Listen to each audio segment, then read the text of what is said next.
Following on from the previous video, we wanted to use the area as a driver of our ellipse rather than using the angle, because sometimes working in terms of the area is more useful than in terms of the angle. So for example, if you look at Kepler's second law, for a given fixed period of time, let's say a month, roughly 30 days, for if the planet is around this region, it will cover more of a distance in the same period of time than it will over here.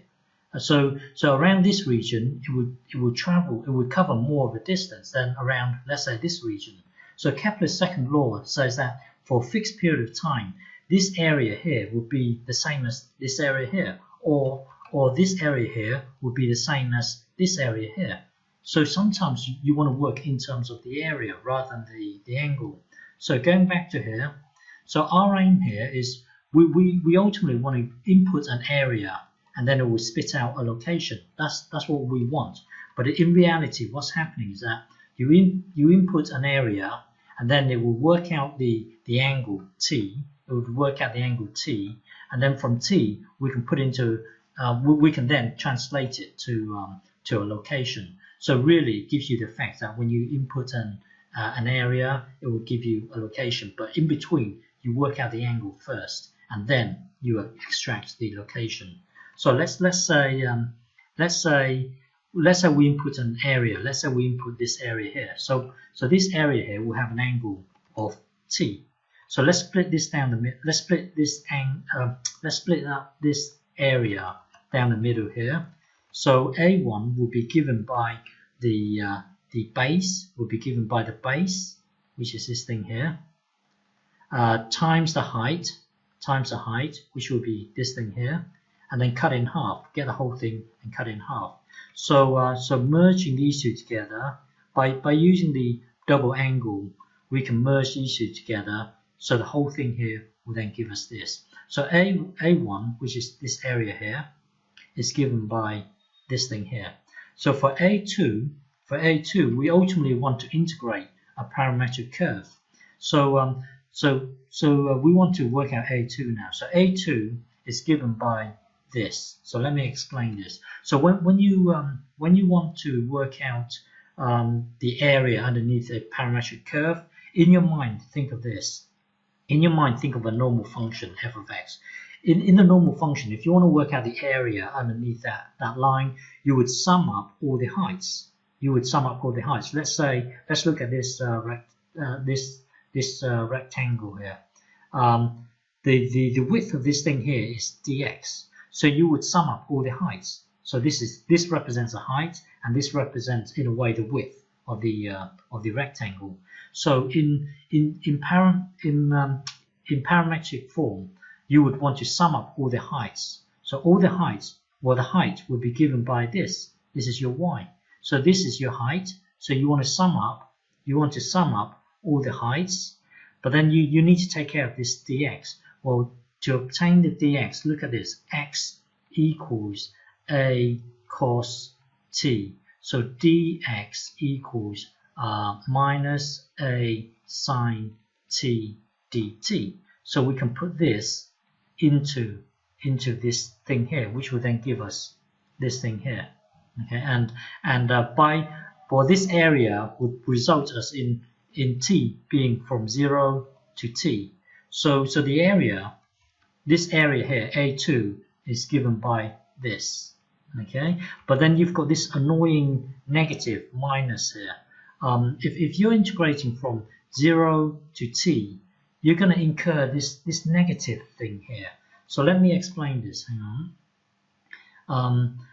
What I'm now about to explain to you is that you can just get rid of this negative thing here because hang on. Let's say let's look at this here. If you're traveling, imagine this is our ellipse here.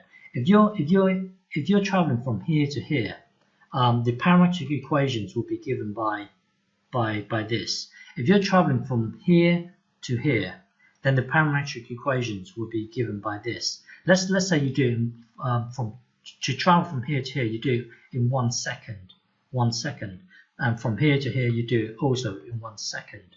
So to work out this area, you would sum up all the heights. you would sum up all the heights. Well, the height is given by this thing here. You would sum up all the heights. All the heights. The height is this thing here, and then you would need to so hang on. Sum up. Hang on. So in your mind, picture this f of x dx here. You would need to sum up all the heights here, and then you would need to extract your dx. Well, looking at this, dx will be looking at this dx. Hang on. Bear with me. Looking at this, dx will be dx equals negative 5 dt. So we can put this into the dx. That will then give us this thing here. Now, looking at this scenario, you want to sum up everything. So in your mind, you're summing up all the heights. So the height here would be this, which would be given by this. You need to extract your dx. Well, looking at this, dx equals 5 dt. So you can put this into here. That will then give you this. Well, the point here is that if you're traveling from here to here, the area would be negative. If you're traveling from here to here, the area would be positive.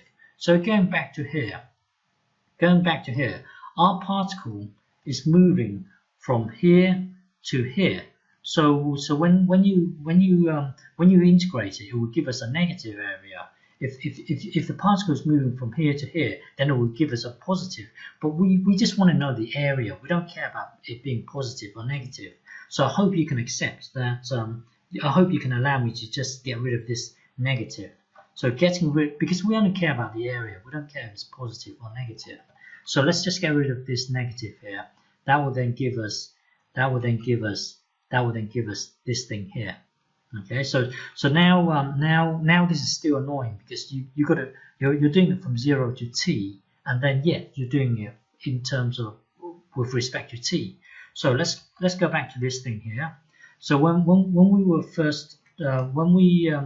first started out learning about the fundamental theorem of calculus, in order to understand why the area is the antiderivative of the function itself, we would need to create this function here. We would need to create this function here. Well, we would want to use x as a slider. Well, don't forget this was f of x. But so ultimately we'll want this from a to x. Remember this x here. We want to reserve this x to be able to slide back and forth here. So we are integrating from a to x of the function f of x with respect to x. But then we don't want this to clash with this. So we would call this thing t. We would say, oh, let's just change the name t. Everything will stay the same, but it's just the two won't clash. So we will do it from a to x. So here is the same thing here. We are doing it from 0 to t with respect to t. We don't want the two to clash. So let's change this here. Let's just give it a new name, u, and then du. Everything will remain the same. It's just the two won't clash now. So from 0 to t. So really the area A2, which is this area here, A2 is given by this thing here. So two important things. Here I hope you can accept that I can get rid of the negative, and all we're doing here is changing the name from dt to du.